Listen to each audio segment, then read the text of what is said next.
मित्रों, आज हम अपने जो परियोजना के बारे में आपसे जुड़ाव करते रहे हैं, 2 दिन हमारी चर्चा की हुई है और ग्रामीण प्रतियोगिता परीक्षा केंद्र को लेकर के हमारे मार्गदर्शक के रूप में प्रकाश रंजन सर हम लोगों को गाइड करेंगे।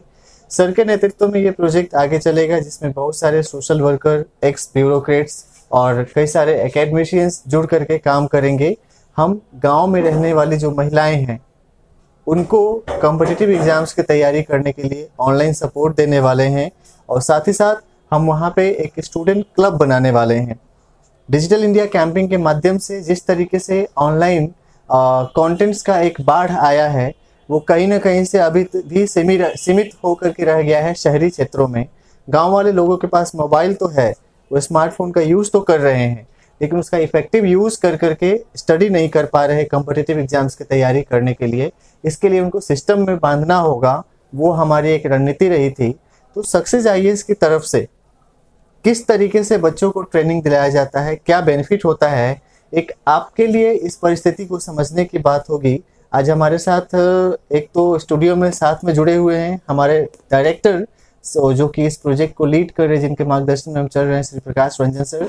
एक एमिनेंट फैकल्टी हैं जो अपने हिस्ट्री को लेकर के और पिछले 15 सालों में इनके माध्यम से अभी तक सैकड़ों बच्चों ने ट्रेनिंग लेकर करके और यूपीएससी, स्टेट पीसीएस के एग्जाम्स को क्वालिफाई किया है। सर, आपके माध्यम से जो बच्चे लोग पढ़ाई कर रहे हैं, जिस तरीके से डेवलपमेंट हो रही है, अभी रिसेंटली आपके एक स्टूडेंट हमारे साथ जुड़े हुए हैं, सौमित्र जी। आज आप हमारे साथ जुड़े हैं स्टूडियो में और इस वीडियो के माध्यम से आपके जुड़े हुए जो परिवार वाले सदस्य हैं, आपके मित्र हैं, आपके रिलेटिव्स हैं और जो लोग आपसे साथ में तैयारी कर रहे हैं, वो सब लोग देखेंगे, जुड़ेंगे कि आप एक प्रतिभागी के रूप में तैयारी जब करना शुरू किए, क्या क्या आपकी चुनौती आई थी, आपको किस तरीके से उन चुनौतियों से सामना किए और आगे जब सक्सेस आईएएस के साथ आप जुड़े तो आपको क्या चेंजेज आया है, आगे की क्या आप रणनीति बना रहे हैं अपने डेवलपमेंट को लेकर के, वो साझा करिए। मित्रों, ये इनका कमिटमेंट होगा। आपने जनरली देखा होगा कि जो बच्चे सक्सेसफुल हो जाते हैं उनकी इंटरव्यू ले जाती है और वही सिर्फ अपनी बातों को शेयर करते हैं, लेकिन हर एक एस्पायरेंट जो कि यूपीएससी या फिर पीसीएस की तैयारी कर रहा है, अगर वो अपना सेल्फ एफर्मेशंस करता है, अपनी गोल्स को खुद वो सेट करता है कि हमारी अभी ये लेवल है, अपने अस्तित्व के साथ अगर वो साक्षात्कार करता है, अभी सौमित्र जो वीडियो आपके सामने रिकॉर्ड करके करेंगे, ये इनका मेंटल इमेज रहेगा कि इन्होंने ऑन कैमरा पब्लिक के सामने ये कमिटमेंट किया है, अपने पेरेंट्स के लिए कि इन्होंने मैसेज दिया है कि हम यहाँ आकर के जो तैयारी कर रहे हैं, हमारी ये लेवल थी, अभी ये इम्प्रूवमेंट हुई है।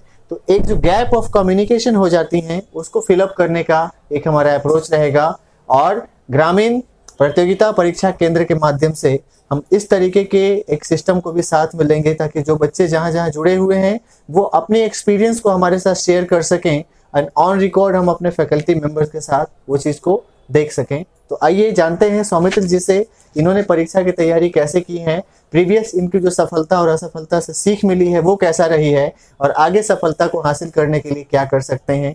इनके लिए एक ही बात कहना चाहूँगा कि लहरों से डर के नैया पार नहीं होती और कोशिश करने वालों की कभी हार नहीं होती। और आपकी कोशिश शुरुआत है, अपनी कोशिश में कैसे नए रंग लाने की आपकी एक जद्दोजहद और कयावत है, अब उसको हमारे मित्रों के साथ साझा करिए। सौमित्र जी आपके साथ जुड़ रहे हैं। जी मैं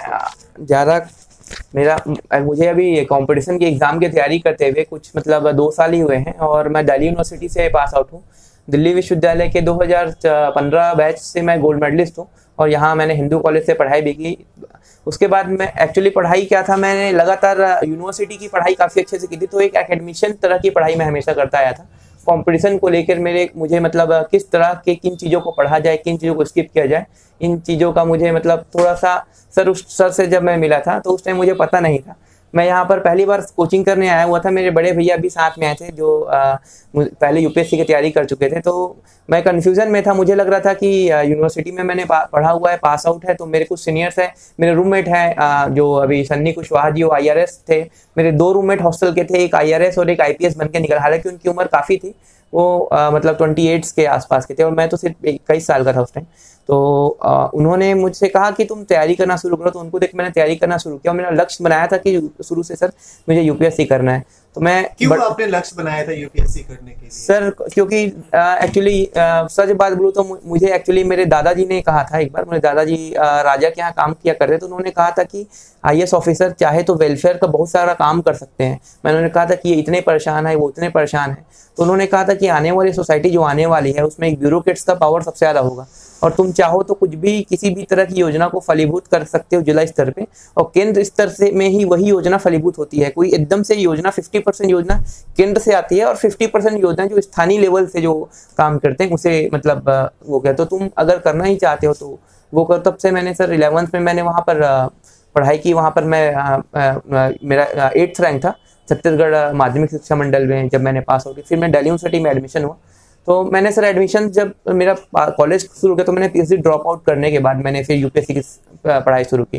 मेरा पीएचडी में एडमिशन हो चुका था प्रोफेसर वहाँ पर रेखा मैम के अंडर में, मेरा इंटरव्यू बचा हुआ था, मैंने दिया नहीं था।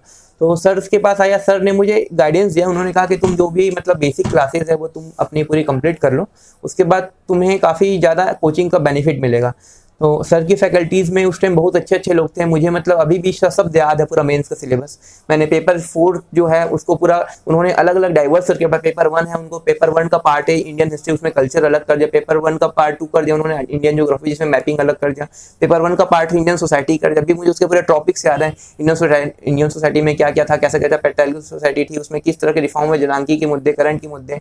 फिर पेपर 2 का सर ने कराया था आईआर का पूरा टॉपिक जो ट्रेडिशनल है वो, और आईआर में और पेपर 2 में सर पॉलिटी ने पूरा गवर्नेंस के नोट जो ज्यादातर हमें उसमें देखने को नहीं मिलते लक्ष्मीकांत की बुक में, वो का। पेपर 3 का सर सबसे अच्छा मैंने यहाँ पर किया था पेपर 3 और पेपर 4 का। पेपर 4 का मैं पहले बता रहा हूँ जो सबसे अच्छा एक्सपीरियंस है मेरा। पेपर 4 को मुझे बहुत टेंशन था सर, पेपर 4 एथिक्स का हुआ करता था। पेपर 4 को बहुत अच्छे से पढ़ाया गया सर। पेपर 4 में सबसे पहले पढ़ाया सर, हमें डाइवर्स कर दिया कि सबसे पहले जो भौतिक जगत है, मानव जगत है, पशु जगत है, केस अलग, यूथेनेशिया, गर्भपात, ऑनर किलिंग, उसके बाद medical ethics, administration ethics, civil सेवक के कर्तव्य एंड प्रोविटी, वो दूसरा पार्ट हो जाता है। इसमें सब पक्ष में तर्क, विपक्ष में तर्क, केस स्टडी, ये सब देना शुरू किया उन्होंने। उसके बाद सर इमोशनल इंटेलिजेंस रिलेटेड सब जो भी था। उसके बाद सर सत्यनिष्ठा और भावात्मक लगाओ, ये सब जो भी था सर ने पढ़ाया। ये सब करने के बाद सर ये पूरा साल निकल गया मुझे कोचिंग करते हुए मेंस का। अब आ गया अटेम्प्ट 2017 का। मुझे पास सर अप्रैल था, सर के पास में आया, मैं बोला सर मुझे तो मेंस की तो मेरी पूरी तैयारी हो गई है, प्रीलिम्स मेरे पास है और प्रीलिम्स का मैंने लगभग पूरा हर चीज़ पढ़ चुका है मैंने, तो मुझे क्या करना चाहिए। सर ने बताया कि करंट अफेयर्स पे ध्यान दो। सर उस टाइम करंट अफेयर की क्लास लेते थे, मैं करंट अफेयर्स क्लास आता नहीं था। मुझे लगता था कि मैं यहाँ आऊँगा तो आने जाने में थोड़ा टाइम वेस्ट होगा और हो सकता है यूनिवर्सिटी में मैं वही मैगजीन खत्म कर दूँ बैठ के लाइब्रेरी में, क्योंकि लाइब्रेरी में मैं अभी भी मैं लाइब्रेरी में ही पढ़ता हूँ, 24/7 लाइब्रेरी वहाँ की। तो मुझे सर ये हुआ, मैंने पढ़ाई की सर से, मैं हफ्ते में मतलब 10 दिन में एक बार मिलता था, तो कुछ ना कुछ गलतियां मेरी सर निकाल लेते थे कि यहाँ तुम गलती कर रहे हो, वहाँ गलती कर रहे हो। तो सर मैंने क्या किया, वो थोड़ा इग्नोर करते हुए फिर मैं लगातार पढ़ता ही गया मैं सर। तो फिर उसके बाद फिर मेरी तैयारी भी लगभग हो गई। मैंने एनसीईआरटी की पूरी बुक्स कवर कर, आर.एस. शर्मा, सतीश चंद्र, विपिन चंद्र, स्पेक्ट्रम भी पढ़ लिया मैंने, पॉलिटी भी पढ़ लिया, पूरा क्लास नोट्स भी कर लिया, शंकर आईएएस भी पढ़ लिया मैंने। उसके बाद फिर मुझे सर करंट अफेयर की क्लासेस में मुझे करंट में डर लगने लगा। लास्ट में करंट अफेयर्स की जो क्लासेस थी करंट अफेयर, तो मैंने करंट्स को पूरा महीना, लास्ट महीना था मई, मैंने पूरा महीना साथ दिया। उसके बाद सर को मैंने फ़ोन किया, सर को मैंने कहा सर परसों पेपर है सर, मैं अटेम्प्ट स्किप करने की सोच रहा हूँ। तो सर ने कहा इतनी तुम्हारी अच्छी तैयारी है, तुम अटेम्प्ट स्किप। सर मैं पहला अटेम्प्ट है, मैं पहले अटेम्प्ट में ही बनना चाहता था मैं स्किप सर, क्योंकि मुझे कॉन्फिडेंट नहीं आ रहा है करके। तो सर ने कहा कि तुम एक क्लास आ जाओ कल। तो एग्जाम के 2 दिन पहले सर ने क्लास ली थी, उस क्लास में सर ने 3 टॉपिक कराए थे। उसमें जीएम फसल को लेके एक था, उसमें टॉपिक था। दूसरा था रिफ्यूजीज जो थे ज़्यादातर जो यहाँ पर जो आ रहे हैं लगातार, और जो अफगानिस्तान रिफ्यूजीज को लेके इंडिया ने एक अलग से कानून बनाए थे वो। और तीसरा मुद्दा था सस्टेनेबल डेवलपमेंट को लेके जो कानून था, जिसमें पेरिस एग्रीमेंट को लेकर क्वेश्चन था। ये 3 क्वेश्चन सर ने कराए थे, 3 टॉपिक कोर रूप से कराए थे। उसमें से 6 क्वेश्चन पूछ रहे थे। मुझे 6 क्वेश्चन अभी साष्टांग याद है। पहला क्वेश्चन तो ये था कि जीवीएम फसल का प्रथम प्रायोगिक स्पष्ट क्वेश्चन था कि कहाँ किया गया। तो ये भी मुझे सर के कारण मुझे याद था, वो मैंने दिल्ली विश्वविद्यालय के हमारे डिपार्टमेंट भौतिक विज्ञान विभाग में किया गया। दूसरा क्वेश्चन पेरिस एग्रीमेंट में जो कार्बन उत्सर्जन है उसका दर किस तरह से भारत ने कौन सी इसमें अनुशंसाएं अपनी तरफ से दी थी। 4 अनुशंसाएं थी, उसमें से 2 अनुशंसाएं सही थी। ये क्वेश्चन है मुझे। फिर ये सर क्वेश्चन यूपीएससी में वैसे ही आए और वो पूरे क्वेश्चन सही चले गए। फिर सर मेरा जब मैंने देखा कट ऑफ लिस्ट में मेरा 100 नंबर आया करेक्ट उसमें, अभी भी मेरे पास उसके मार्क्स रखे हुए हैं। सर को मैंने कहा सर अगर थोड़ा, सर ने कहा कि तुम थोड़ा और करंट अफेयर की क्लास अगर पहले कर लेते तो हो सकता है तुमको फिर सिलेक्शन हो जाए। तो मुझे उस टाइम लगा कि मैंने सिर्फ 2-3 क्लासेस लास्ट में की थी, उसमें से 6 क्वेश्चन आ गए और उसके बाद मैंने सर की क्लासेस का एनालिसिस किया था। सर ने जो मैंने क्वेश्चन देखा उसमें से टोटल 15 क्वेश्चन करंट अफेयर के उस टाइम पूछे गए थे, और 15 question is a decidable point. उसमें तो टॉपर और 3 क्वेश्चन डिसाइड, वो टॉपर और मतलब तो लास्ट एग्जाम में आपकी सफलता में कौन सी कमी रह गई जिस करंट अफेयर्स की? सर एक तो करंट एक कमी ये रह गई सर कि मैंने सोचा था कि मेरी कोचिंग कंप्लीट हो गई है और अब मैं अपना इंडिपेंडेंट मतलब जाके अब लाइब्रेरी में यूनिवर्सिटी में जाके मैं तैयारी कर सकता हूँ। मेरा ग्रुप बन चुका है, उनके बीच में मतलब कॉम्बिनेशन कर, ये एक गलती थी। इस गलती को दूर करने के लिए आपने क्या सर दूसरी बार सर मैंने सबसे पहले तो सर उस टाइम मेरे जब यूपीएससी में सिलेक्शन नहीं हुआ तो मैंने स्टेट पीसीएस के इंटरव्यू तक पहुंच गया मैं। वहाँ पर मैंने सर को मैंने कहा सर मेरा इंटरव्यू आया वहाँ पर 2017 इसमें मेरा पीएससी 16 पीएससी में, तो सर ने कहा कि तुम वहाँ का अच्छे से 2 पेपर। कहाँ आपने इंटरव्यू दिया? Chhattisgarh public service commission. जी जी। मतलब आप यूपीएससी के साथ साथ स्टेट पब्लिक सर्विस कमीशन की भी तैयारी कर रहे थे और वहां पे इनका थोड़ा नहीं सर तैयारी मैंने उसकी सर 1 महीने की थी। मैंने सर को कहा था सर यूपीएस सर को कहा था कि सर वहाँ पर काफी पोस्टेज आई हुई है, तो सर ने कहा तुम तैयारी करो। मैंने 1 महीने रगड़ के पढ़ाई की छत्तीसगढ़ की, वो मुझे कवर अप हो गया। अच्छा तो एक चीज सौमित्र जी तो बताइए, जो हमारे गांव में रहने वाले बच्चे लोग देखेंगे कि वो आईएएस की तैयारी कर रहे हैं, तो स्टेट पीसीएस में इनका रिजल्ट अच्छा कैसे हो गया? दोनों के सिलेबस में कुछ खास सिमिलैरिटीज हैं क्या? थोड़ा वो एक बता दीजिए। एक सबसे पहली बात यूपीएससी की जब हम तैयारी करते हैं तो एक ब्रॉड लेवल में हम हर चीजों को पढ़ाई करते हैं। मतलब एक एनसीईआरटी की बुक है, मान लीजिए हम कोई मतलब प्री वैदिक पीरियड की अगर बात करें, कॉमन सा टॉपिक है हिस्ट्री का, प्री वैदिक पीरियड में हम ये पढ़ते हैं कि सबसे बड़ी बात की उस टाइम मात्र सत्तात्मक व्यवस्था होती थी, उस टाइम मतलब महिलाओं का आदर हुआ करता था, वैधानिक प्रतिवेष्ट नहीं थे, वर्ण व्यवस्था जब नहीं हुआ था। ये फैक्ट बेस्ड क्वेश्चन उसमें पीसीएस में पूछे जाते हैं, ये एक अंतर। दूसरा यूपीएससी में ये पूछा जाता है कि प्री वैदिक पीरियड में स्टेटमेंट बेस्ड की मात्र सत्तात्मक व्यवस्था में महिलाओं की स्थिति में जो गिरावट उत्तर वैदिक काल में आई, उसके पहले ऋग वैदिक काल में उनको एक उच्च स्थान प्राप्त था। सभा और समिति एक संस्था हुआ करती थी, उसमें महिलाओं का प्रतिनिधित्व हुआ करता था। बाल विवाह, बहुविवाह एवं विधवा पुनर्विवाह की बाल विवाह जैसी कुप्रथा एवं विधवा पुनर्विवाह की व्यवस्था हुआ करती थी। इसमें से कौन कौन से स्टेटमेंट सही है? Only A is correct, only B, A और B is correct, only C is correct, या नोटा नो वन है। तो ऐसा क्वेश्चन यूपीएससी में पूछता है और ये डायरेक्ट पूछ देता है स्टेट पीसीएस में कि कौन सी निम्नलिखित समस्या में से कौन सी समस्या। तो सर ऐसा है कि एक बार यूपीएससी के लेवल से अगर एनसीईआरटी सही गाइडेंस पाके, अब एनसीईआरटी अगर पढ़ रहे हैं, अगर कोई चैनल फॉलो कर रहे हैं ऑनलाइन, आजकल 10 तरह की ऑनलाइन चैनल्स हैं और वो ट्यूशंस पढ़ाते हैं, मतलब अगर आप नेट में भी सर्च करेंगे तो आपको उसमें मिल जाएगा स्पेसिफिक। तो फिर आप जनरली लोग तो यूट्यूब का यूज करते हैं सौमित्र जी, गाना सुनने के लिए, फिल्म देखने के लिए, बॉलीवुड का। आप YouTube का कैसे यूज करते हैं, थोड़ा वो बताइए। सर YouTube का मैं फ्रैंकली कहूँ तो यूज करना मैंने पिछले 4-5 महीने से ही शुरू किया है, क्योंकि पहले मैं भी YouTube का यूज नहीं करता था। क्योंकि सबसे बड़ी बात थी सर, कोचिंग पढ़ने के बाद फिर उसका रिवाइज करने के बाद टाइम ही नहीं मिल पाता था। और मैंने सर जस्ट कोचिंग मेरी खत्म हुई तो यूट्यूब का मैंने यूज करना शुरू किया, अनअकैडमी फॉलो करना शुरू किया रोमन सैनी जी से मैंने, तो मुझे काफ़ी उससे फ़ायदा हुआ। फिर कुछ लेक्चर्स मुरनाल के मैंने देखे, तो मुझे ये लग रहा है कि यूट्यूब अगर आप किसी जगह में हैं और आप एक बाउंडेशन में कि इस समय मुझे ये लेक्चर इस एकेडमी से मुझे लेना है, उस टाइम आप यूट्यूब में सेट कर लीजिए अपना टाइम, शाम का 6 से 8 का रख लीजिए, तो आप रोज का ये आदत बना ले। तो ऐसा है कि आपको गाइडेंस देते जाएंगे, आप कहीं भी रह रहे हैं मटेरियल। लेकिन सौमित्र जी एक बात हम इंटरप्ट करके पूछना चाहेंगे, मोबाइल तो है सबके पास, यूट्यूब चैनल सब लोग चला सकते हैं जी, लेकिन यूट्यूब पे सारे वीडियोस फ्री में अवेलेबल होने के बावजूद भी आप तैयारी क्यों नहीं कर पाते? क्योंकि आपको जो प्रिलिमिनरी गाइडेंस होती है, एक रोड मैप बताना, उसका कोई सिस्टम आपके पास अवेलेबल नहीं है, खास करके जो ग्रामीण क्षेत्र में रहने वाली महिलाएं हैं उनके लिए। और सर के साथ जो हमारी डिस्कशंस हुई थी वो यही हमारा पर्पस था कि ये डिजिटल इंडिया का इंटरफेस तो है, हम गांव में क्या करेंगे। जैसे सौमित्र जी तैयारी कर रहे हैं, इन्होंने अभी थोड़ी देर में अपनी एक रणनीति बताई है, हम इनसे अभी तुरंत जुड़ेंगे, जानेंगे कि आप फिर यूट्यूब का जब यूज करना शुरू किए तो क्या बदलाव आया, अपने 17 के अपने वो फेल्यूर्स के बारे में, और साथ में एक सक्सेस के बारे में बताई है कि आप वहां से करने के बाद स्टेट पीसीएस में इंटरव्यू तक पहुंचे थे। आपकी जर्नी अभी जारी रहेगी, थोड़ी देर में आपसे जुड़ेंगे। इसके पहले मैं थोड़ा सर से जानना चाहूंगा कुछ बात। सौमित्र जी आप लोग सर से थोड़े इन चीजों की प्रतिक्रिया को लेकर के चले। पहले शिक्षक के एक अवलोकन में, सर जब ये आपके पास आए तैयारी करने के लिए, उस वक्त तक पहले तैयारी कर रहे थे, एक विद्यार्थी के रूप में आप इनको किस रूप में देखे और किस तरीके से आपका रणनीति क्या था? आप किस रणनीति से नए बच्चों को अपने साथ जोड़ने के बाद ट्रीट करते हैं? बड़ा ही आपने सटीक सवाल पूछा है। और जब ये मेरे पास आया, इनके बैकग्राउंड मैंने जाना जो है वो हिंदू कॉलेज से इन्होंने पढ़ाई की है, इसके पहले भी इनके कॉलेज का वो एक अच्छा रिकॉर्ड रहा है, खास करके वो 2001 में इनके कॉलेज से टॉपर भी रहे हैं मनीष रंजन जी। संयोग से वो मेरे बैचमेट भी रहे हैं, तो एक बड़ा अच्छा इनका रिकॉर्ड रहा है इनके कॉलेज का। तो मुझे तो था कि भाई वो जो भी स्टूडेंट्स अगर हिंदू कॉलेज से है तो एक बहुत ही टैलेंटेड होंगे, लेबोरियस होंगे, इस बारे में कोई ये नहीं। प्रश्न ये है कि फोकस्ड होना जो। तो पहले इनमें 2017 में मैंने देखा कि वो जैसा इन्होंने बताया कि मैं खुद से कर लूँगा, कई चीज़ों को मैं कर सकता हूँ, तो मैंने ज़्यादा डिस्टर्बेंस ना ये किया कि अपनी स्ट्रेटजी फॉलो करें। वो बाद में इन्होंने खुद रियलाइज़ किया, जैसा कि इन्होंने बताया कि कई चीज़ें छूट गई। मेरा ये मानना है कि करंट अफेयर्स वो डेली पढ़ने की चीज़ है, और जब जो चीज़ें हाईलाइटेड होती हैं उसी दरमियान उसको बहुत अच्छे से पढ़ लिया जाए। नहीं तो न्यूज़पेपर क्यों रोज़ निकलता है?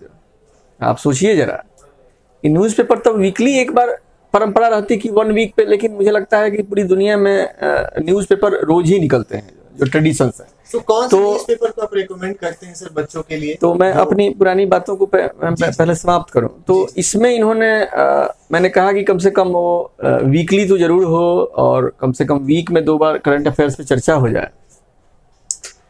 इस बार जब प्रिलिमिनरी की जब स्ट्रेटजी बन रही थी, तो ये शुरुआती चरण में जो है वो जुड़े जो है जनवरी के मिड से जो है, तो मैंने वही सलाह दिया है कि आप जो है वो करंट अफेयर्स का बैकअप जो पिछले महीनों के जो छूट गए हैं उसको आप करिए जो। तो सेम स्ट्रेटजी पिछले बार भी जो थी वो इन्होंने वो पढ़ करके आते थे। तो मैंने कहा कि देखिए वो पढ़ के आना दूसरी चीज़ है, लेकिन जब मैं क्वेश्चंस उसमें करूँगा, एग्जामिनेशन हॉल में प्रैक्टिस वही होती है कि आप सभी, आपके पास मैटर तो कहीं से लोग पढ़ लेते हैं, पीआईबी की न्यूज़ हैं, बहुत सारी मैगजीन्स हैं मार्केट में उपलब्ध हैं, ऑनलाइन ये उपलब्ध हैं, लेकिन एग्जामिनेशन हॉल में तो केवल आप माइंड और एक अपने पेन के साथ आप जाते हो, वहाँ पे सारी चीज़ें आपकी धरी की धरी रह जाती हैं। तो वो मैंने प्रयोग करना इन पे वो किया कि मैं क्वेश्चन आपसे पूछूंगा, क्वेश्चन सेशन होगा, और it will be a game. Okay, we are the coach, और हम लोग वो खेल के मैदान में हैं। मैं सीधे आपसे प्रश्न करूंगा और बड़ा मज़ेदार सेशन होगा, 1 वे नहीं होगा, ये इंटरेक्टिव सेशन होगा। मैंने वो पूछना शुरू किया और लगातार मैंने देखा कि 1.5 महीने में ही इनके जो है वो 2 महीने में इन्होंने काफ़ी अच्छी प्रोग्रेस कर ली, और इन्होंने मेरे ट्रैक को पकड़ लिया कि पिच पे जो है वो सर की बॉलिंग कैसे जा रही है। बिल्कुल बिल्कुल। और उस क्वेश्चन का जवाब देने में मैंने इनमें बहुत सुधार देखा जो है, और अब वो चीज़ों को लगभग 80% 90% वो चीज़ों को पकड़ पा रहे हैं। मैं ये कभी नहीं दावा करता कि मेरे सारे पूछे गए प्रश्न सभी आ जाएंगे, ऐसा कहीं दावा मेरा नहीं है, लेकिन ये जरूर है कि उससे इनकी पूरी स्ट्रेटजी बदल गई, और ये फोकस्ड हो गया कि हमें कि किन चीज़ों पे हमें ध्यान देना चाहिए। केवल पढ़ना ही काफ़ी नहीं, वरन उन चीज़ों पे वो फोकस्ड हो जाना है। इसे मान लीजिए कोई इंटरनेशनल ऑर्गेनाइजेशन है, कोई इंडिया की कोई ट्रीटी है, तो कितने उसके मेंबर्स हैं, कब उसकी ट्रीटी हुई, तो फोकस्ड होकर के पढ़ना, ये क्वालिटेटिवली फ़र्क पड़ता है। ये नहीं कि हम बहुत ज़्यादा चीज़ों को पढ़ें। तो ये फोकस्ड ये हो गए, और मुझे इस बात का पक्का विश्वास है कि ये चीज़ें जो है उनको ये मदद दिलाएंगी। और ये अगर फोकस में ये अंतर आ गया, ये स्ट्रेटजी में अगर इनका ये अंतर आ गया जो है, तो फिर जो है वो सफलता के लिए वो अपने आप जो इनका, चूँकि काफ़ी इन्होंने मेहनत किया, और खुद इनका बैकग्राउंड जो एक अच्छी यूनिवर्सिटी से है ये है, अगर शायद ये, अगर मैं इस फोकस से मैं समझ रहा था, अगर ये स्ट्रेटजी का इतना बड़ा रोल है, अगर मैं इस स्ट्रेटजी को नहीं देता, ये खुद यहाँ बैठे हुए हैं, तो इनकी सारी लेबर जो है, सारी मेहनत इनकी जो है वो करते, तो ये 12 घंटा 14 घंटा ये अपने मेहनत तो कर रहे हैं, लेकिन ये क्या है कि बल्क पे जा रहा है। लेकिन मैंने जो फोकस बना दिया, अब क्या कर रहे हैं कि वो रुक रुक करके उन चीज़ों पे गौर कर रहे हैं जिसकी एग्जामिनेशन में वो यूटिलिटी है, और जैसे यूपीएससी पूछती है। तो ये पढ़ाई की प्रणाली इन्हें वो प्री में भी और मेंस में भी जो है वो सफलता को सुनिश्चित करेगी। और ऐसे अगर नहीं है, अगर इनपुट में देता जो है, और मैं जान रहा था वो, और इनमें बेचैनी के भी ये, अब ये खुद अब इतने ये हैं कि सर को कॉल करके कहते हैं कि सर अब ये सेशन और बढ़ा दो, वीक में 2 दिन ले लो, 3 दिन ले लो, ठीक है। आज भी वैसे लोगों को मैं ये अपील करूंगा कि ऐसे कोई भी जरूरी नहीं कि वहाँ पे गाइडेंस के लिए मैं ही हूँ। मैं ये कभी दावा नहीं करता कि संघ लोक सेवा आयोग के क्षेत्र में मैं ही सभी बच्चों को मैं गाइड वो कर रहा हूँ, या और भी कई सारे अन्य लोग हैं। लेकिन जहाँ भी आप करें, सफलता और असफलता का बस यही अंतर है कि जो व्यक्ति आपको प्रैक्टिस करा दे, ये खेल का मैदान है, उस खेल के मैदान में उतर करके जितनी आप प्रैक्टिस कर लोगे, वही प्रैक्टिस अंततः आपको सफलता दिलाएगी। तो ये बात बिल्कुल सही है कि इसके लिए खेल के मैदान में पहले उतरना होगा। जी। हमारे बहुत सारे खिलाड़ी हैं सर जो कि अच्छी डिग्री लेकर कर करके, लेकिन बहुत सारी व्यवस्था के कारण खेल के मैदान में उतरे ही नहीं, उन्होंने तैयारी करना स्टार्ट ही नहीं किया। जो गांव का एक माहौल है, लोगों का कहा जाए कि हम आईएएस की तैयारी करने के लिए जा रहे हैं तो पहले तो 100 लोग ऐसे ही मना कर देते हैं, आईएएस बहुत बड़ी चीज है। तो वैसे लोग जो कि अपने घर में दुबक करके बैठे हैं, बाहर कदम नहीं बढ़ा रहे हैं तैयारी करने के लिए, तो कोई जरूरी नहीं है कि आप घर से बाहर आकर के तैयारी करें, अपने घर में रहें। अगर आप सामाजिक बंधनों से जुड़े हुए हैं कि आप अपने ससुराल से बाहर निकल करके तैयारी करने के लिए दिल्ली नहीं आ सकते, बल्कि ये हम आपके गांव में पहुंच रहे हैं, हम आपके घर में वो व्यवस्था करेंगे कि आप गांव की महिलाएं 7 लोग मिलकर के बैठें, पढ़ें, और सर की विशेषज्ञता का जो मार्गदर्शन है आपको टेली काउंसलिंग के द्वारा, वीडियो कॉन्फ्रेंसिंग के द्वारा आपको डायरेक्ट वहां पे अवेलेबल होगा। जैसे सौमित्र जी तैयारी कर रहे हैं, इन्होंने अपनी स्ट्रेटजी साझा की है। सौमित्र जी, हम आपसे जोड़ना चाहेंगे इस बात को लेकर के सर, खास करके कि जैसे सौमित्र जी तैयारी कर रहे हैं, आपके फैमिली वाले लोग जुड़े हुए हैं, फैमिली मेंबर्स, माता पिता भी आपके इस वीडियो को भी देख रहे हैं, आपके दोस्त रिलेटिव वो सब इस वीडियो के माध्यम से आपसे जुड़ेंगे। तो एक इमोशनल इंटेलिजेंस वाला थोड़ा जो बात आप लोग एथिक्स के पेपर में पढ़ते हैं, घर परिवार में शादी विवाह होता होगा, रिलेटिव्स के साथ कोई बातें रहती होंगी, उसको आप कैसे पढ़ाई के दौरान मैनेज करते हैं? वो लोग कैसे अपनी नाराजगी जताते हैं, आप उनको कैसे समझाते हैं? थोड़ा अभिभावकों से आपकी एक्सपेक्टेशन और कैसे वो सपोर्ट करते हैं वो बताइए, ताकि लोगों के माता पिता भी समझे कि हमको अपने बच्चों को कैसे मदद करना चाहिए। प्लीज। सबसे बड़ी बात तो मेरे घर पे पढ़ाई को लेके मतलब जो भी मतलब कोई बाउंडेशन नहीं दिया गया मुझे, मतलब कहा गया कि आप पढ़ाई जितना ज़्यादा हो सके कीजिए। तो मतलब घर से तो ऐसा कोई चीज़, मुझे कोई प्रॉब्लम नहीं है, मैं क्योंकि मैं पढ़ता भी हूँ लगातार, उन्हें पता है कि मेहनत भी बहुत करता है, उनको रिजल्ट दिखता है लगातार, यूनिवर्सिटी में उन्होंने रिजल्ट देखा मेरा, तो उनको पता भी है कि आने वाले टाइम में सिलेक्शन तो इनका हो ही जाएगा करके। तो फिर वो तो अपनी तरफ से सकारात्मक तो मेरे साथ है। और जहाँ जो डिस्टर्बेंस होती है, जैसे जहाँ भी जो चाहे घर परिवार से डिस्टर्बेंस हो आपको, जो मेरे को नहीं, चाहे आपको किसी सामाजिक, मैं उसको अपने पढ़ाई से अलग कर लेता हूँ। वो अपनी जगह रहती है और उसका फ़र्क मैं अपने पढ़ाई में नहीं होने देता हूँ, चाहे कोई भी किसी भी तरह की बाउंडेशन हो। वो अगर है भी बाउंडेशन तो मेरे को तो उतना अनुभव नहीं है जितना, क्योंकि मेरी उम्र भी उतनी ज़्यादा नहीं है।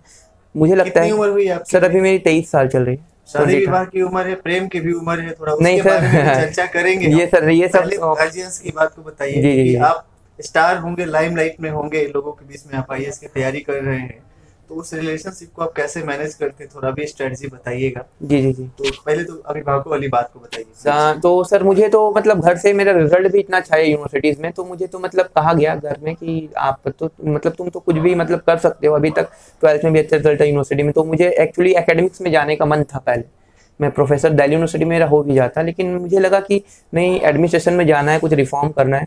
तो मुझे लगता है कि घर का सपोर्ट बहुत बड़ा चीज़ है। अगर आपको घर का सपोर्ट नहीं मिल रहा है, चाहे जैसे आपके घर माता पिता से हो, चाहे आपके शादी हुई तो पति से हो, या फिर आपकी वाइफ से हो, अगर वाइफ जॉब कर रही है, अगर कोई तैयारी करना चाह रहा है, तो फिर तो सपोर्ट बहुत ज़रूरी है उनका। एक बार अगर वो हाँ ही बोले कि हम आपके साथ हैं, तुम बस लगे रहो। जैसे पहला अटैम्प्ट में मैं 4 नंबर से चुका सिर्फ से, तो मुझे घर वाले तुम्हारा पहला अटैम्प्ट है, नेक्स्ट टाइम में तुम्हारा कितना अच्छा हो जाएगा, ये तो ऐसा मुझे कहा। तो मैंने और दुगनी एनर्जी से तैयारी करना शुरू किया। फिर मुझे लगता है घर का एक और अपने का बहुत रोल है, एक सकारात्मक भूमिका निभाते हैं। यहाँ तक कि जितने भी मतलब यूपीएससी में सिलेक्शन होने वाले हैं, आप कभी भी इंटरव्यू उठा के देखिएगा, सबसे पहले अपने माता पिता और अपने घर का वो बोलते हैं कि मेरी सफलता के पीछे मेरे मतलब जैसे बड़े भैया का हाथ है, मेरी माता का हाथ है, या मेरे पिताजी का हाथ है, ये सब वो कहते हैं। तो घर का तो सपोर्ट बहुत बड़ी बात है सर। और जब आपका इंटरव्यू के लेवल तक पहुंच गए थे वहां पे, उसके बाद से वहां से डाउनफॉल या फिर जो आपका बदलाव रहा है उसको लेके 2018-19 किस लेवल पे अपने आप को देख रहे हैं, थोड़ा एक जल्दी से संक्षिप्त में सर मुझे एक्चुअली में तैयारी का जी मुझे मेंस में मेरा सिलेक्शन नहीं हुआ, उसका कारण था कि मुझे विज्ञान और संस्कृत के विषय जो है छत्तीसगढ़ में, उसमें मैंने ठीक से तैयारी नहीं की थी, उसमें मेरा नंबर बहुत कम आया था। इंटरव्यू की भूमिका बहुत कम होती है वहाँ पे, इसमें मैं सिलेक्शन नहीं हो पाया था। तो मुझे लगा था कि मैं 1-2 साल में यहाँ पर डिप्टी कलेक्टर वगैरह तो मैं बन ही जाऊँगा, मुझे यूपीएससी पे ध्यान देना चाहिए। तो इसलिए मैंने फिर सर को कॉल किया तुरंत। सर को मैंने कहा कि सर यूपीएससी मेरा यहाँ हुआ नहीं है, मैं दिल्ली में फिर से वापस आके कंटिन्यू कर। सर ने कहा कि तुम आप क्लासेस आइए और तैयारी कीजिए। फिर तब से लेकर अब तक मेरी लगातार क्लासेस चल रही है। 3 क्लासेस अभी तक हम लोगों ने 3 क्लासेस में हम लोगों ने 3 मंथ्स के ऐसे मतलब पूरे जीएस के टॉपिक्स कवर करके, जो मुझे भी मुखाग्र याद है। अभी लास्ट ईयर आपने एग्जाम दिया था कि नहीं? नो सर, लास्ट ईयर मैंने एग्जाम स्किप कर 17 का मैंने अटेम्प्ट दिया था पहली बार में। मेरी उम्र भी उस टाइम बहुत कम थी, 21 थी मेरी उम्र उस टाइम। तो मैंने सोचा कि मेरा मास्टर्स भी उसी टाइम हुआ था जस्ट। मैंने कहा कि पहले अटेम्प्ट में अगर निकल जाता है तो रिकॉर्ड हो जाएगा करके। तो मैंने सर काफ़ी मतलब बहुत अच्छे से तैयारी करके मैंने दी थी, लेकिन उसमें मेरा हो नहीं पाया था सिलेक्शन। मैंने यहाँ तक कि अपनी पढ़ाई और कॉलेज की पढ़ाई एक साथ कोचिंग में मतलब की थी। मैं कोचिंग क्लासेस में बताता नहीं था मैं क्लासेस जा रहा हूँ। तो मुझे ये मतलब सर से अभी मैंने काफ़ी अच्छा, सर का पढ़ाने का अंदाज़ा ये है कि सर हम किसी एक स्टोर से पढ़ते हैं ज़्यादातर। कोई विजन पढ़ता है, कोई इंसाइट पढ़ता है, कोई पीआईबी पढ़ता है। सर की क्लासेस में पीआईबी से लेके विजन से लेके इंसाइट के पूरे कंबाइंड्स आपको टॉपिक मिल जाएंगे। पढ़ना तो इतना रहता है जीएस में कि आप ना हो जाए। सर की क्लास में सर ने मुझे बताया मेन फैक्टर्स 3 चीज़ों में होता है, कब हुआ, क्या हुआ, उनकी मेन समझा क्या, उसके अप्रोच क्या थे और कैसा हुआ, उसकी संभावना क्या थी, ज़्यादा था उसका जीएस। तो ये सब इतने 5 लाइनर आप जीएस तैयार कर लो। मुझे खुद आज मैं 1 महीने का जीएस में 5 घंटे 6 घंटे में कवर अप करके मैं रिवाइज भी कर लेता हूँ। तो ये सर से फायदा हुआ। और दूसरा फायदा ये है कि एक मैगजीन से फॉलो नहीं होना। सर के क्वेश्चन सब अगर आप देखेंगे इसमें नजर डाल के, वो 2-3 जगह से आपको मिलेंगे, पीआईबी से, इंसाइट से और विजन से। तो आप इसके लिए तो मतलब मुझे ये फायदा हुआ और लग रहा है, उम्मीद है मुझे कि इस बार मेरा सिलेक्शन हो जाएगा। एक बात मैं और पूछना चाहूंगा। हाँ प्लीज। कॉलेज का वातावरण जी जो कि बड़ा दिलचस्प होगा लोगों के लिए, स्टूडेंट्स के लिए। आपको मैं बता दूं कि ये यूपीएससी की जो टॉपर रही हैं टीना डाबी, उनके बैच के ये रहे हैं। जी। तो इसलिए कि कॉलेज का वातावरण और खास करके जब आप उन विद्यार्थियों को देखते हैं जो आपके अपने बीच से वो टॉपर हो जाते हैं, जैसा कि वो टीना डाबी टॉपर रही हैं या उस तरीके के इनके यूनिवर्सिटी से लोग टॉपर रहे हैं, तो उसमें कैसे आप अपने को फील कर पाते हैं और क्या मोटिवेशन मिलता है, ये जरा वो आप शेयर करें। काफी इम्पोर्टेंट सवाल भाई। माइक थोड़ा सा करना पड़ रहा है, आप इसके प्रैक्टिकलिटी समझ सकते हैं, इसको अन्यथा ना लें। जी सर, ये एक्चुअली मैं ये कहना चाहूँगा सर, वो जिनका सिलेक्शन हुआ है उनका एक सकारात्मक पक्ष भी रहा है। हम लोग कॉलेज में पूरी तरह कॉलेज की पढ़ाई में व्यस्त रहते थे और कॉलेज की एक्टिविटीज़ में भी हम बहुत ज़्यादा व्यस्त रहते थे। कॉलेज में जैसे कुछ फंक्शन हो रहा है, कुछ पॉलिटिकल या डिबेट हो रहा है, उसमें ये जो स्टूडेंट जो हमारे कॉलेज से हमारे बीच में सेलेक्ट होकर निकले हैं, इनका ध्यान रहता था कि कॉलेज में हमें 60% 40% लाना है, 60-55%, बाकी हमको सिलेक्शन लेना है। तो ये अपना वहाँ का टाइम बचा के इवन सीधा कोचिंग इंस्टीट्यूट वगैरह ज्वाइन करने के बाद तैयारी करते थे। तो ये उनका बेनिफिशियल। और यहाँ हम वीक हो गए। क्या करते हम कॉलेज में आने के बाद कॉलेज का ही सिलेबस कॉलेज की लाइब्रेरी में हम, इसका फायदा मेंस में हुआ हमें। मेंस में ये हुआ कि मेंस में जब आए तो ये पता चला कि ये सब टॉपिक पढ़ा हुआ है। तो सिलेक्शन में उनका जल्दी हो गया, हमारा 2 साल बाद होगा। जी बिल्कुल सही कहा है। उनका सिलेक्शन जी उनका भी होगा, वो किसी का पहला किसी का उनका सिलेक्शन ये होगा कि उन्होंने क्या किया, हमने कॉलेज के साथ साथ अपनी कोचिंग कंटिन्यू कर ली। हमने क्या किया कि एकेडमिक्स में अच्छे से परसेंटेज लाना है, मेडल लेना है, ये इस सब चक्करों में हम लोगों ने अपनी पढ़ाई कंटिन्यू। और वहाँ एकेडमिक दबाव भी रहता था। यूनिवर्सिटी, दिल्ली यूनिवर्सिटी में 60% प्लस लाना इज वेरी टफ टास्क। उसमें इतने ज़्यादा रीडिंग्स देते हैं। और डिपार्टमेंट ऑफ पॉलिटिकल साइंस की मैं आपको बात बता रहा हूँ, डिपार्टमेंट ऑफ पॉलिटिकल साइंस में भारत के सबसे ज़्यादा महारथी प्रोफेसर्स हैं। प्रोफेसर रेखा सक्सेना, प्रोफेसर संगीत रागी, शिव प्रकाश सिंह, उज्ज्वल कुमार सिंह। मैं कभी सोचा भी नहीं था कि ऐसे प्रोफेसर्स मुझे पढ़ाएंगे। उनकी रीडिंग्स एडिशनल रीडिंग पढ़नी पड़ती है ग्रेजुएशन की क्लासेस में, सर मास्टर्स की क्लासेस में भी, ग्रेजुएशन की क्लासेस में भी। सौमित्र जी एक सेकंड थोड़ा आपको रोकते हुए, कुछ हमारे विद्यार्थी लोग हैं जो कि ग्रेजुएशन की तैयारी करते हैं मात्र गेस्ट पेपर के माध्यम से, और उसमें भी 20 सवाल में 10 सवाल को वो लोग क्या करते हैं, टीचर से गेस करवा लेते हैं। आप लोगों को वैसे लोग सुन रहे होंगे, थोड़ा नाराज नहीं होइएगा। खास करके हमारे बिहार के पटना में हमने इस चीज को देखा है। कॉलेज में क्लासेज होती हैं, क्लास को तो बंक करते ही करते हैं, साथ में कोई कोर्स बुक को नहीं पढ़ता। ये बता रहे हैं कि कोर्स बुक के पढ़ने के साथ साथ अलग से एडिशनल मटेरियल भी पढ़ना होता है। और उसके बाद आप ग्रेजुएशन की परीक्षा पास करते हैं गेस्ट पेपर के माध्यम से 10-20 सवाल पढ़ करके, और आप फिर कोसते हैं सिस्टम को, आप फिर अपनी किस्मत को कोसते हैं कि हमसे प्रतियोगिता परीक्षा सफलता के साथ पूरा नहीं हो पा रहा है। आज आपके पास मौका है, अगर आप इस वीडियो को देख रहे हैं, कि एक बार अपने शिक्षण के प्रति जो आपकी नजरिया है उसकी समीक्षा करें और आज से अपनी पढ़ाई को लेकर के गंभीरता के साथ आगे बढ़ें। आइए जुड़ते हैं इनसे, आगे की जानकारी प्राप्त करते हैं। जी, तो सर दिक्कत क्या हुई थी इसी टाइम के हम लोगों ने कोचिंग वगैरह में उस टाइम टाइम कम देके एकेडमिक्स कॉलेज की पढ़ाई में ज़्यादा, और ये जो है टीना डाबी है, अमितेश सिंह है, मेरे खुद के रूममेट जो हैं वो भी अभी सर हैं, और विनीत सर हैं जो मेरे खास अभी सीनियर हैं जो IPS सेलेक्ट में। इन लोगों ने क्या किया, साथ ही साथ कॉलेज की पढ़ाई के साथ साथ कोचिंग इंस्टीट्यूट से जुड़ गए, और कोचिंग इंस्टीट्यूट वालों ने सपोर्ट इस आधार पे किया कि नहीं आप अपना कॉलेज का पढ़ाई रखो, फिर मतलब वहाँ अटेंडेंस का दिक्कत हो रहा है तो आप मतलब एक काम करो, हम आपको कुछ एडिशनल मटेरियल दे देते हैं जिसका जो क्लासेस उनको, या फिर ऑनलाइन ऐसे ही फॉलो कर देते थे वो जो क्लासेस है ऑनलाइन फॉलो करने के लिए। जैसे कोई साउथ कैंपस में है और मुखर्जी नगर में है, तो साउथ कैंपस में है वो क्या करता था, ऑनलाइन क्लासेस के लिए वो फीस वगैरह जो है वो तो मैनुअल फीस दे ही देते थे वो, फिर ऑनलाइन क्लासेस वो घर से आने के बाद वो क्लासेस उस सर से, सर आपकी क्लासेस में ये डाउट थे। मतलब मैंने दिल्ली यूनिवर्सिटी में पढ़ाई करते हैं तो ग्रेजुएशन मास्टर डिग्री में भी जी रेगुलर तैयारी होती है, रेगुलर पढ़ाई होती है, जम के मेहनत होती है, जी है कि नहीं? जी होती है सर, लेकिन ऐसा है कि उसमें से हमारे कुछ बैचमेट्स ही हैं जो एक दो लोग जो बन के निकल गए, अगर उनमें अगर उनके ऊपर टाइम मैनेजमेंट है, मैं वही कहें टाइम मैनेजमेंट सिस्टम में बहुत बड़ा, और ये कोचिंग वगैरह में जैसे सर का गाइडेंस, टाइम मैनेजमेंट ही मुझे सीखने को मिला। अच्छा, एक बात और, अभी आपका PT एग्जाम नजदीक आया है, जी उस बीच में हम आपका इंटरव्यू ले रहे हैं, जी। इसको टाइम मैनेजमेंट के हिसाब से आप प्रॉफिट मानते हैं कि लॉस मानते हैं, थोड़ा ये बताइए सर। अभी तो मैं आज की जो स्ट्रेटेजी थी, मेरी रोज की स्ट्रेटेजी होती है कि मुझे ये टारगेट कंप्लीट करना है, तो मेरा तो आज ऐसा है कि इन्वायरमेंट का सेशन मेरा खत्म हो गया, सर ने जो करंट दिया था वो खत्म हो गया, तब मैं फिर एडिशनल टाइम लेके ही मैं निकलता हूँ। तो अभी मान लिया हमारे साथ आपने आधा घंटा एक्स्ट्रा बिताया है। जी सर। तो इस आधा घंटा का जो आपका पढ़ाई का बात है, इसको आप कैसे मैनेज करिएगा? सर मेरा एक सर टाइम टेबल है, खुद का टाइम टेबल है। जैसे ये मेरा अभी जो 9-10 बजे तक का टाइम तो मैं अपना वर्कआउट, रनिंग और कोचिंग या फिर किसी, अरे तो इसमें मेरा अगर उसके बाद भी कोई एडिशनल टाइम अगर जाता है तो सोने का टाइम कम करना पड़ता है या फिर जगना पड़ता है उस।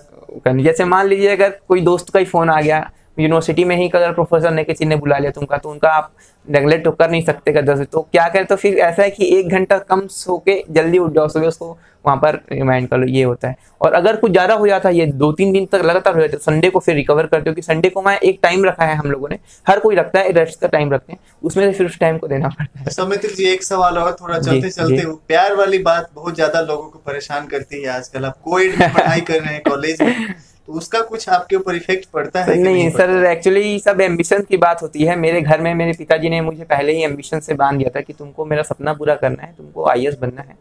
और तो ये होती है, डायरेक्शन की बात होती है कि वो व्यक्ति के मनों के ऊपर है, आती है। दिल्ली यूनिवर्सिटी क्या, हर यूनिवर्सिटी में पढ़ने वाले बच्चों के ऊपर ये बाधाएं आती है, लेकिन उससे उसको ब्रॉड फॉरवर्ड होके देखना बेटर रहेगा।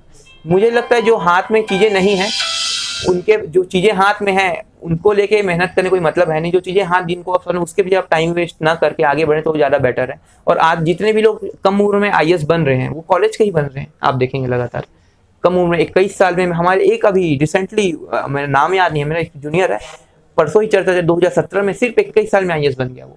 अभी वो ट्रेनिंग सेंटर में, उनसे हम लोगों ने बात की थी, वो बोला था कि सर जल्दी सिलेक्शन हो गया सर, कॉलेज वॉलेज लाइफ को एंजॉय नहीं कर पाए हम लोग, और दिक्कत ये हो रही है सर कि प्रेशर झेल नहीं पा रहे हैं हम ज़्यादा। ऐसा मैं बोल, हम मेरे सीनियर लोगों ने कहा ये देखो सौमित्र को, इनको देख लो, इन लोग मतलब तुम वही सिलेक्शन होके चले गए हो तुम पहले से ही, तो उसने मतलब ये लोग हमारा भी सिलेक्शन हो जाएगा ऐसा नहीं है, लेकिन ये सर ये सब वो सब चीज़ को हटाना पड़ेगा। जब तक चीज़ वो हटेगा नहीं तब तक वो नहीं का। एक सर पढ़ने के लिए खाली दिमाग चाहिए, खाली दिमाग अगर आप रख के पढ़ाई करेंगे तो जल्दी। तो ये सब चीज़ें मैंने अपने निजी सलाह ये दूंगा कि इन सब चीज़ों को तो आप साइड हटा दीजिए। अगर करना ही है तो सिलेक्शन के बाद आप कर लीजिए जितना करना है। आप जल्दी यंग एज में कॉलेज में पास हो जाइए, आप कम उम्र में ही 25 साल के पहले आप पास हो जाइए, फिर आप जो आपको पसंद है या फिर जो भी करना है करिए। तो जो समझ ले रहे हैं बात को, उनके लिए जीवन में अपना फायदा है, नहीं तो आपका अपना नजरिया है जीवन को देखने का, जीने का। और खास करके ग्रामीण प्रतियोगिता परीक्षा केंद्र के माध्यम से हम जो गांव में रहने वाले हमारे युवा हैं, जो सोए हुए हैं, जो महिलाएं जिन्होंने अपनी क्षमता को नहीं समझा है, नहीं पहचाना है, लक्ष्मी, सरस्वती, काली के रूप में जो उनकी क्षमता है उनको नहीं पहचाना है, उनको जगाने की जरूरत है कि आपने अगर पढ़ाई की है तो आपके ऊपर ऋण है इस देश का।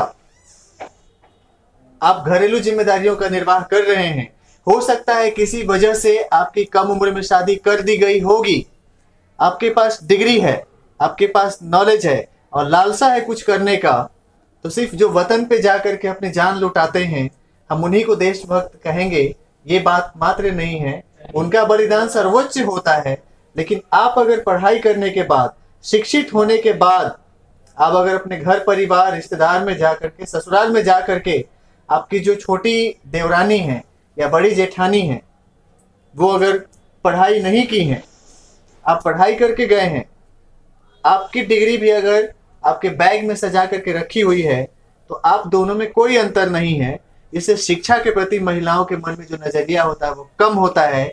इसलिए आपका नैतिक ये जिम्मेदारी होता है एक नागरिक के रूप में कि आप अपनी उस शिक्षा का यूज करिए, साबित करिए। घरेलू जिम्मेदारियों का तो हम निर्वाह कर ही रहे हैं, लेकिन अगर हम सत्ता में आएंगे, अगर हम अच्छे सफलता को हासिल करेंगे, तो हमें देख करके महिलाओं के अंदर शिक्षा के प्रति एक जागरूकता जगेगी। अगर आप ऐसा नहीं कर रहे तो आप अपने जो नागरिक कर्तव्यों हैं उनका निर्वाह नहीं कर रहे हैं। अभी जागिए और वो दायित्व आपको अपने हाथों में लेना पड़ेगा। सर, अब मैं आपसे चाहूंगा कि आप इन सारी चीजों को लेकर के छोटा बताएं। सौमित्र जी, आपके परिवार वाले लोग जुड़े हुए हैं, देख रहे होंगे। हम जो ग्रामीण प्रतियोगिता परीक्षा केंद्र चलाना चाहते हैं, आपने इस चीज को काफी सराहा हमारे इस कॉन्सेप्ट को लेकर के। तो गांव में ये सेंटर एस्टेब्लिश होगा, इससे लोगों को क्या लाभ होगा? थोड़ा अपने परिवार की जो आपकी जुड़ी हुई बच्चियां हैं जो तैयारी कर रही हैं स्कूल कॉलेज में, एक मैसेज उनके लिए दे दीजिए थोड़ा सा।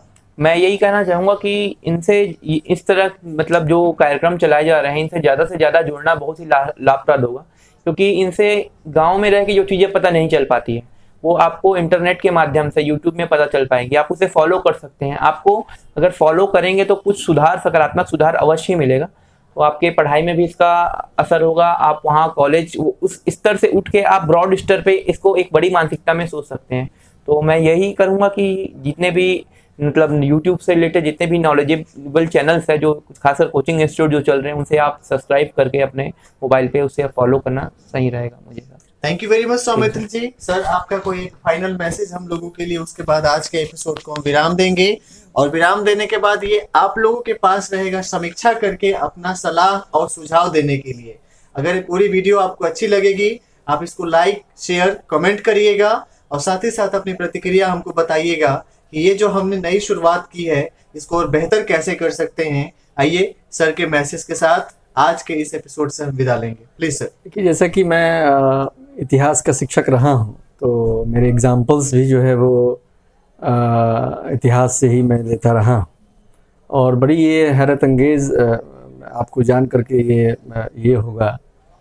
और मैंने यूपीएससी की जो परीक्षा थी 2015 या 16 में, जो उसमें मेन से बल्कि प्रश्न भी आए हुए हैं इससे।